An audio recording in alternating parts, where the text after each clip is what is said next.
Sean bienvenidos, gracias por acompañarnos en Educación 360. En esta edición vamos a hablar sobre el tema de la historia de la educación. Por supuesto, con muchos temas más y acompañados con este hermoso fondo musical de Mi Patria Soñada, letra y música de don Agustín Barbosa. Empezamos a desandar hoy Educación 360.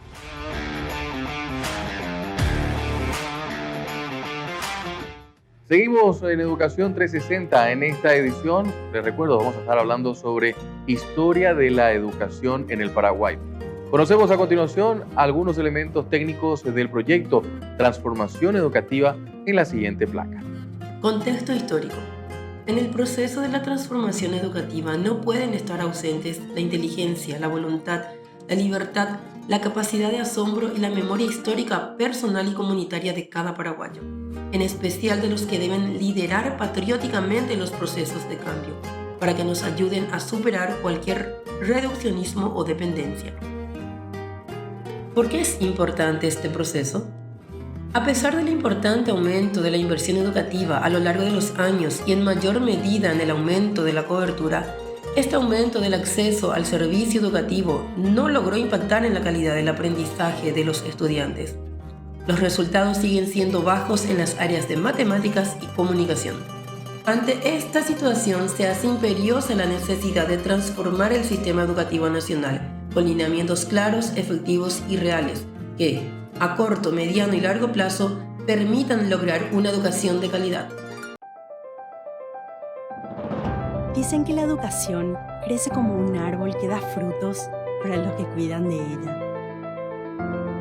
¿Y de qué estamos hablando cuando hablamos de educación?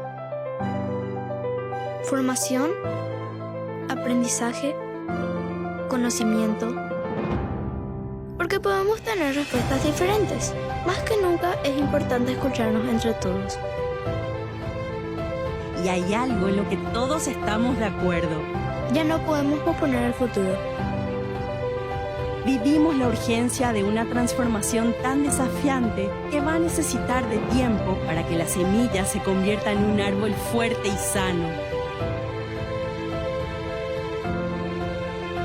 Un espejo que refleje el futuro del país. Te propongo algo.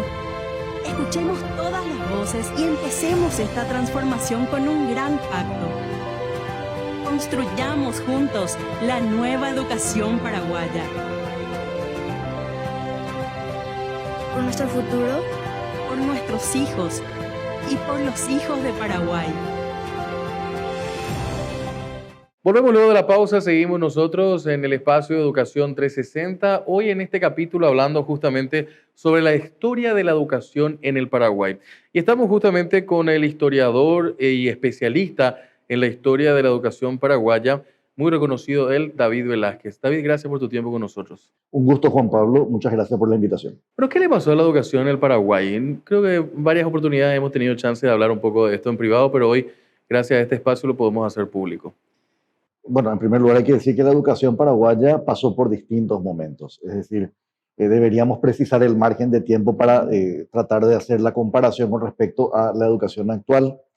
Del ABC de la historia de la educación, David.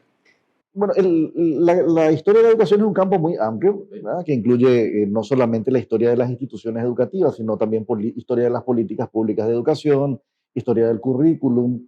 Hay un aspecto que aquí casi no se trabaja, que es la historia que llamamos la cultura material de la escuela, libros de texto, uniformes, cuadernos, lápices, en fin, lo que forma la materialidad escolar, y otro capítulo de la historia de la arquitectura pedagógica, por ejemplo. Son todos campos amplios, digamos, de la historia de la educación, cada uno muy rico. Entonces, creo que en general cuando decimos qué le pasó a la educación en el Paraguay, pretendemos que en algún momento hubo un sistema educativo que brindaba cierto nivel de lo que hoy llamamos calidad educativa. Este es un término relativamente nuevo, por eso digo que en algún momento creíamos que se podía hablar de calidad educativa, pero en realidad la educación paraguaya no tiene una edad de oro.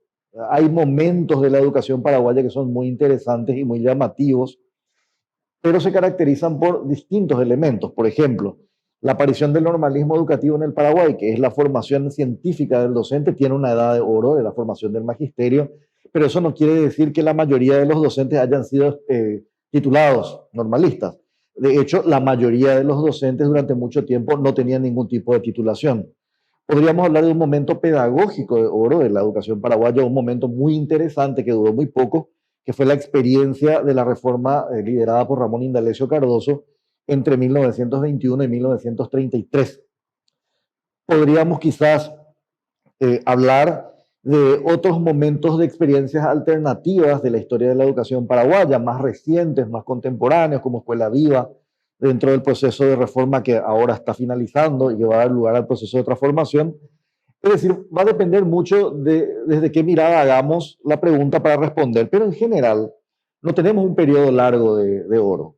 Quizás mucha gente recordará a buenos maestros y maestras, que sí que los hubo y brillantes, pero la mayor parte de la población paraguaya, históricamente hablando, nunca tuvo el acceso a los mejores maestros y maestras posibles, ni al mejor sistema educativo posible. ¿Por qué? Por muchas razones. En primer lugar, Juan Pablo, hay que decir que los procesos educativos son largos y se tienen que sostener en el tiempo. La reforma educativa de Cardoso fue pedagógicamente muy interesante.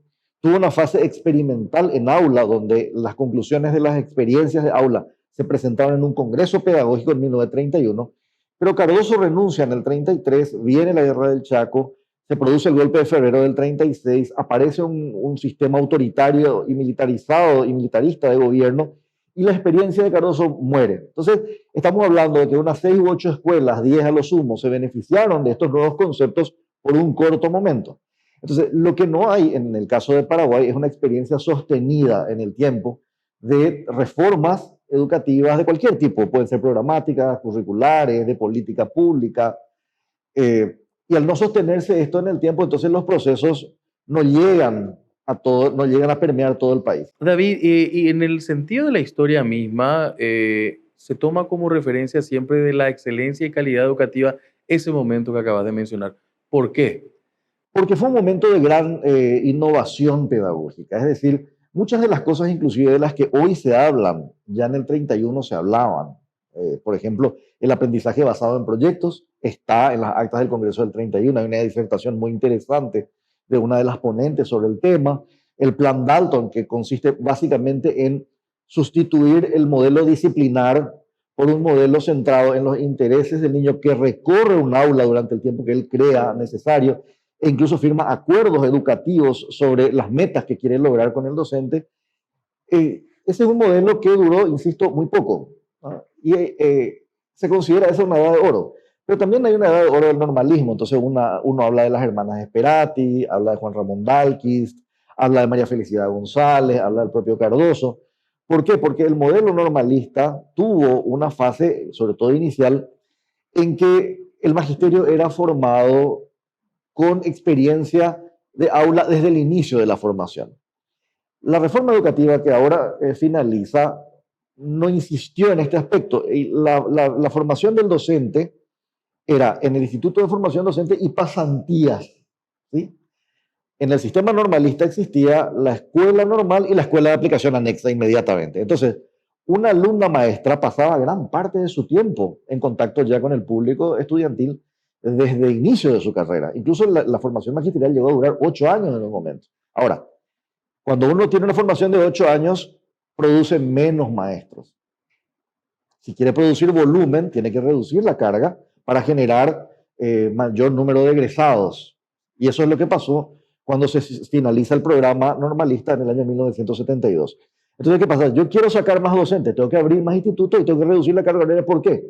Porque en los años 60 y 70, Juan Pablo, hay un cambio social importante en el Paraguay, que es un cierto fortalecimiento de los sectores medios que demandan mayores oportunidades educativas.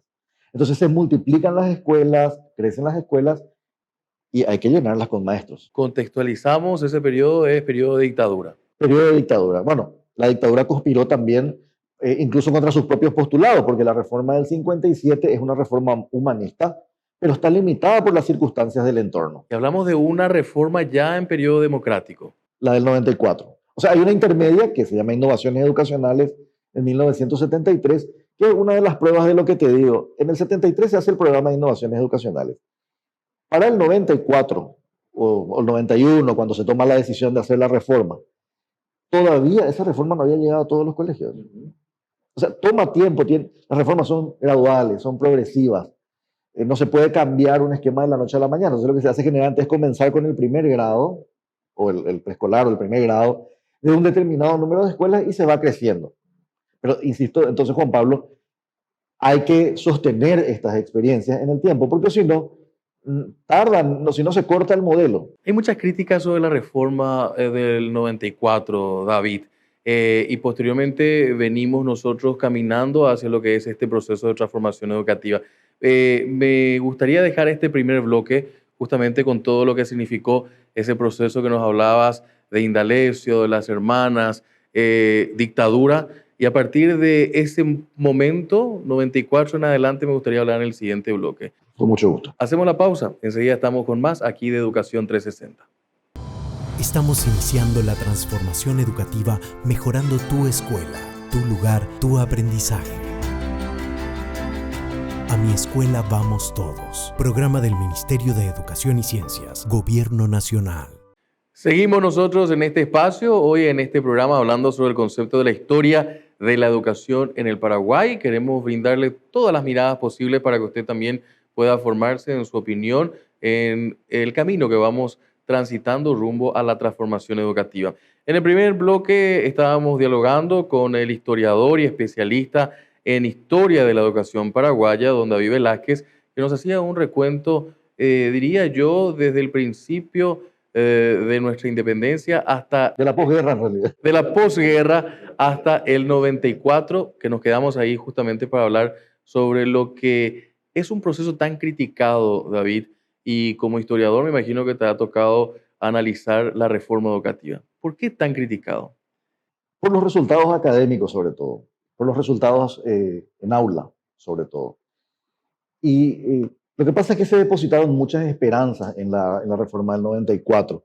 La reforma del 94 vio nacer una entidad como el Consejo Nacional de Educación y Cultura, el antiguo CONEC, vio nacer los congresos docentes, los foros preparatorios de la reforma educativa del 94, pero sobre todo se centró en la reforma del 94 la esperanza de un Paraguay democrático. Es uno de los principales postulados de la reforma del 94.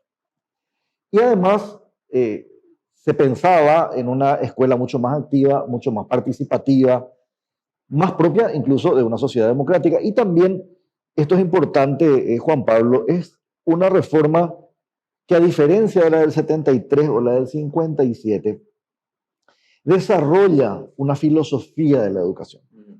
Podemos discutir largo sobre qué aspectos son destacables o no, pero ahí había una filosofía de la educación, había una filosofía política de la educación que era centrada en la democracia, una antropología filosófica, en fin, todas las dimensiones filosóficas están en la reforma del 94. El desarrollo posterior de la reforma se encontró con dificultades graves, sobre todo debido a que no hubo sincronía entre el proceso de aula y la formación docente. Se intentó comenzar en el aula y no en los institutos de formación docente. Entonces, cuando se pretende salir de un sistema autoritario, políticamente hablando, y de un aula centrada en la figura del maestro, a un sistema democrático y un aula centrada en el concepto de la niñez, se produce el desfase. Se produce todo tipo de desfases. Ahora, otros aspectos de las transformaciones educativas de ese periodo son importantes. Aumentó la retención escolar sin ninguna duda, la gratuidad aumentó, digamos, el número de cosas son gratis en educación, disminuyó algo el gasto de bolsillo familiar en educación, aunque todavía existe. Hay un protagonismo de las comunidades educativas que yo creo que es indudable. Otra vez, podemos discutir largo sobre qué sí y qué no. Nos tocó hablar en uno de los programas, y perdón que te interrumpa, David, sobre el concepto de la comunidad de aprendizaje. Comunidad de aprendizaje, claro. O sea, se fue innovando, se probaron experiencias que lamentablemente quedaron por el camino, como Escuela Viva de Cocatúa, que fue una buena experiencia. Y sobre todo, mi opinión, Juan Pablo, llegamos al final de la reforma del 94 sin un diagnóstico general de lo que ocurrió en el 94. No se hizo línea de base. Claro, no se hizo una línea de base para este proceso. Entonces sí creo que este es un problema de este proceso y es no tener una mirada global sobre el 94. aumentó la participación estudiantil gracias a la reforma del 94. Y te diría una cosa más, y no sé si vas a coincidir conmigo, David, que tratando de buscarle los elementos positivos, porque normalmente cuando uno habla de la reforma es palo, palo, palo. Pero hay algunos elementos. Yo creo que durante todo este proceso, desde el 90, 89, 90, hasta este periodo, varias intentonas golpistas fueron justamente no llevadas a cabo por ese estudiantado, ¿no? Sí, ¿Habrá servido para la reforma para eso? yo estoy seguro que sí, porque no estamos midiendo, es el tipo de cosas que no estamos midiendo, pero está claro que hay varias organizaciones estudiantiles en este momento, muchas de ellas ya son muy antiguas. Te diría que inclusive, a diferencia, por ejemplo, de los 60 o los 70, el protagonismo estudiantil recayó en el movimiento secundario en este periodo, inclusive una no te calles es un proceso posterior a todos estos logros del sector estudiantil secundario organizado, porque Boleto Estudiantil fue el sector secundario organizado, por ejemplo, ¿verdad? Entonces, creo que son como aspectos, pero digamos son los aspectos complementarios. Siempre el problema está en lo que ocurre en el aula. Y ahí hay varias definiciones que hay que volver a adoptar. Mucha gente dice, el colegio no te prepara para la universidad. La pregunta es si esa es una mirada curricular posible. Otra mirada curricular posible es el colegio completa la formación integral. Entonces, el currículum no es un saco sin fondo donde se puede cargar todo y uno tiene que priorizar y dice, si la mirada es de integralidad, estos son los contenidos que voy a priorizar. Si la mirada es propedéutica para la universidad, voy a restar de acá y voy a agregar acá. Entonces, hay que plantear esas discusiones. Y yo creo que otra cosa, digamos, del modelo 94 que habría que aprender es que el 94 le encuentra a un Paraguay con un desarrollo de los medios de comunicación muy distinto al pasado. En el 90, cuando la dictadura de Stroessner cae en el 89, había 2 canales de televisión abierta con 7 repetidoras. Hoy hay 13 canales de televisión abierta y una infinidad de canales de cable. O sea, las fuentes de información de una persona hoy, Y lo que es... claro, hoy tenemos más de un móvil, de una línea, en promedio más de una línea por habitante. Desde ese punto y entendiendo que el tiempo lastimosamente a veces es tirano en televisión, me encantaría hablar muchísimo. Esa frase, ¿de dónde la sacaste? No, pero es una realidad y sabes que es así, David, porque este tema es muy importante, el tema de la historia. Y te va a tocar a vos como historiador, me imagino, con algunos años más, tener que empezar a hacer los cimientos de la construcción de este proceso de transformación educativa. Mira, te cierro el tema de tecnología porque nos interesa a los dos esto. En el 96 comenzó en Paraguay el correo electrónico. Y hoy tenemos, insisto, más de una línea y casi un aparato por habitante. Lo que estabas diciendo, esto genera muchísima información que el sistema educativo no termina de aprender cómo incorporar. Y la crisis de la pandemia nos sorprendió con esa falta de desarrollo, a pesar de que los especialistas vienen hace 20 años alertando sobre la necesidad de trabajar el tema de tecnologías. Y bueno, esto es historia de tiempo presente casi. Nos toca casi desempeñarnos en paralelo a los cronistas de este tiempo. Pero hay elementos que podemos establecer como elementos de continuidad y de ruptura con respecto al pasado. Correcto. Y a partir de ahí, en esa mirada como conclusión, ¿la transformación educativa es el camino para ese nuevo Paraguay? Sí, porque a diferencia de las reformas, las transformaciones son casi omniabarcantes. Las reformas son progresivas y sectoriales. ¿Sí? Una reforma curricular, una reforma programática, una reforma institucional. Pero si uno quiere transformar la educación, también tiene que desarrollar un proceso de transformación general de la estructura, de los programas de estudio, de las políticas complementarias. Y va a tener que trabajar mucha gente en el siguiente sentido, Juan Pablo, en el sentido de que como es un campo que tiene tanta complejidad, no puede ser abarcado solamente por un grupo pequeño de personas, sino que se necesita el concurso de muchos especialistas que compartan además una visión para poder gestar ese proceso de transformación. Y lo más importante, el currículum, como se entiende hoy en día, es en parte el reflejo de las aspiraciones de una sociedad. Entonces, no es solo el desarrollo técnico de lo que va a ocurrir en el aula, refleja las aspiraciones de una sociedad. Entonces, si eso es así, se necesita la voz de la ciudadanía, el empoderamiento de la ciudadanía y de las ciudadanías, porque además tenemos un país con pueblos indígenas, con colectivos de inmigrantes, ¿no? Para que eso se refleje en una propuesta educativa donde se pueda sentir incluida la mayor cantidad posible de la población, si no toda. ¿Cuál sería tu mensaje, dejando este espacio como un testimonio a futuro también, hablando justamente de historia? Me es difícil dejar un único mensaje. Lo que yo diría es, primero, no idealicemos el pasado. Segundo, no vivamos en el pasado. La historia cumple la función de permitirnos comprender cómo llegamos al hoy, pero la educación es sobre todo un proyecto, ¿no? Y a veces agarrarse al pasado no es lo más conveniente. Las soluciones del pasado no tienen por qué ser las soluciones del futuro. No digo con eso que no haya soluciones útiles en el pasado, pero hay que abordarlo de manera crítica, no idealizando, no romantizándolo y mucho menos queriendo volver atrás. La educación es siempre proyecto, o sea, se mira hacia el futuro y nuestra obligación es con las generaciones del futuro. Entonces, si me preguntas como historiador, te diría que ese es el mensaje desde lo que yo entiendo es el campo de la historia de la educación. David Velázquez, gracias por tu tiempo. Gracias, Juan Pablo. Un agradable momento como siempre contigo. David Velázquez, historiador y especialista justamente en la historia de la educación paraguaya. Este espacio que es posible gracias al proyecto Transformación Educativa aquí dentro de Educación 360. Sigan con nosotros. A la vuelta de la pausa estamos con la conclusión del programa.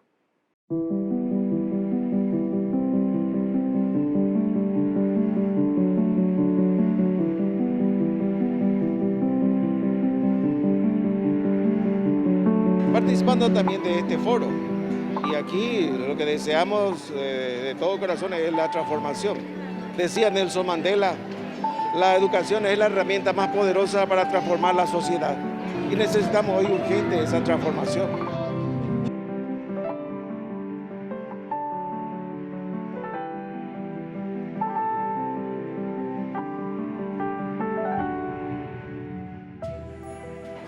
Esto es algo que desde hace tiempo estábamos esperando.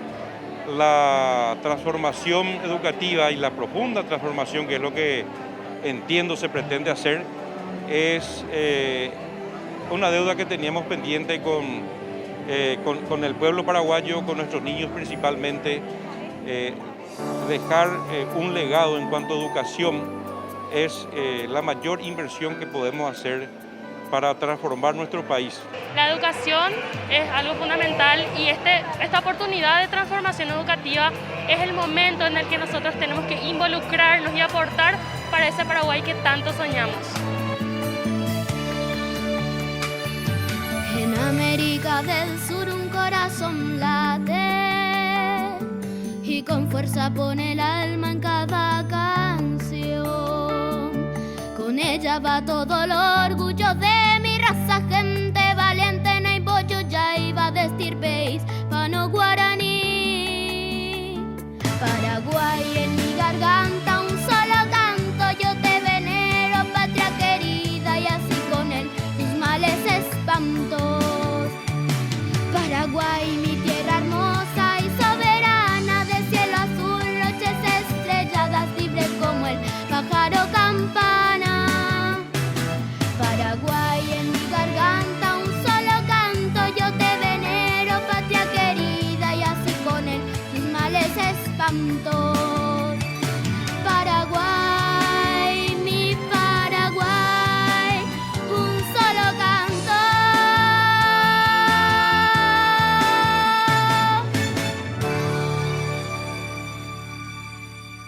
Después de haber dialogado con el historiador y especialista en historia de la educación del Paraguay, David Velázquez, a continuación compartimos con ustedes el editorial a cargo de la directora Rocío Robledo. La transformación educativa sienta sus raíces en una serie de valores y aspectos de la vida paraguaya: la vida comunitaria y solidaria, la soberanía de nuestra nación, la sociedad democrática que intentamos construir, la cultura paraguaya, los aspectos de libertad que anhelamos y la familia como valores fundamentales. Todo esto tiene su reflejo en la historia. Y la historia es un elemento muy importante de conocer, de valorar, porque la evolución histórica del sistema educativo ha venido instalando prácticas que hoy deben ser revisadas a la luz de los resultados del sistema educativo. De esa manera, conociendo la historia, conocemos los principios fundantes de nuestra cultura. Nos permite una valoración de los avances y nos permite también conocer nuestras debilidades como sistema educativo. De ahí que la transformación educativa reivindica el aspecto fundante del conocimiento de la historia y de nuestro pasado para mirar nuestro presente y nuestro futuro de una manera productiva y transformadora. Gracias por acompañarnos. Estamos llegando al final de esta edición de Educación 360. Hoy dedicado a la historia de la educación en el Paraguay. Hemos tenido el gusto de compartir con don David Velázquez, historiador y especialista de la historia de la educación paraguaya. Nos despedimos de fondo escuchando Mi Patria Soñada en letra y música de don Agustín Barbosa. Por supuesto, deseándoles un excelente resto de día. Y como siempre, recordándoles que la educación es un compromiso de todos. Hasta la próxima.